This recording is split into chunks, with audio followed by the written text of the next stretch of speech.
नमस्कार मित्रों, आज हम बात करेंगे उस पावन रात्रि की जिसे महाशिवरात्रि कहा जाता है।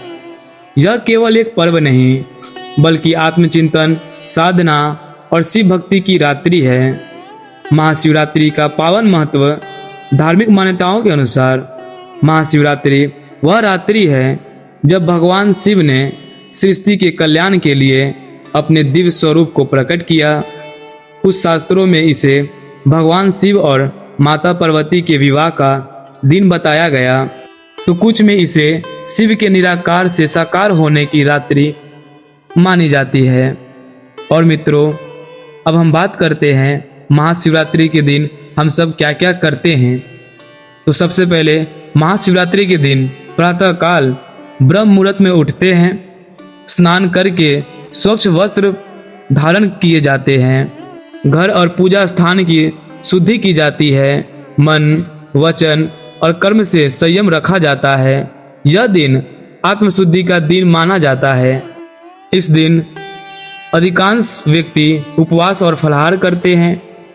व्रत का अर्थ केवल भूखा रहना नहीं बल्कि बुरे विचारों से दूरी, क्रोध और अहंकार का त्याग और सकारात्मकता चिंतन अपनाना, यही महाशिवरात्रि का वास्तविक संदेश है। दिन भर और रात्रि में शिवलिंग पर विशेष पूजा किया जाता है। जल अर्पण, दूध, दही, शहद, परंपरा के अनुसार बेलपत्र, धातुरा, फल और पुष्प, इस सब का अर्थ अपने जीवन में विकारों को त्याग कर शिव को समर्पित करना होता है। महाशिवरात्रि की रात्रि 4 प्रहरों से विभाजित की जाती है। प्रत्येक प्रहर में शिव पूजन, ध्यान और ओम नमः शिवाय का जाप किया जाता है। कहा जाता है कि इस रात्रि जागरण से मन शांत होता है और आत्मा को नई ऊर्जा प्राप्ति होती है। महाशिवरात्रि की प्रसिद्धि तथा एक प्राचीन कथा के अनुसार एक शिकारी जंगल में भटक गया। भय और थकान के कारण वह एक बेल वृक्ष पर चढ़ गया जिसके नीचे शिवलिंग स्थित थी। डर के कारण वह बेलपत्र तोड़कर नीचे गिराता रहा, जो अनजाने में शिवलिंग पर अर्पित हो गई। पूरी रात्रि वह जागता रहा और अनजाने में उससे महाशिवरात्रि का व्रत और जागरण पूर्ण हो गया। भगवान शिव उसकी भक्ति से प्रसन्न हुए और उसे सादगी प्रदान की। यह कथा हमें सिखाती है कि भावना सबसे बड़ी पूजा है।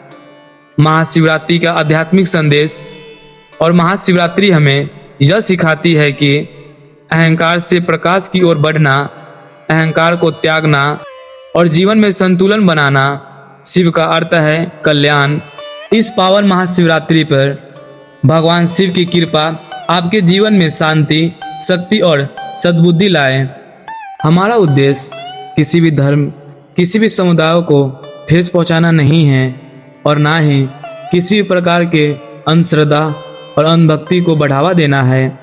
मैं आप सभी को जो भी कथा आपको सुनाया, यह सभी पौराणिक कथाओं के द्वारा दी गई है और बताई गई है। और मित्रों, ऐसे ही वीडियो के लिए सब्सक्राइब कर दे इस चैनल को। अब हम लोग मिलते हैं अगले किसी इंटरेस्टिंग टॉपिक पे। तब तक के लिए हर हर महादेव, ओम नमः शिवाय, धन्यवाद।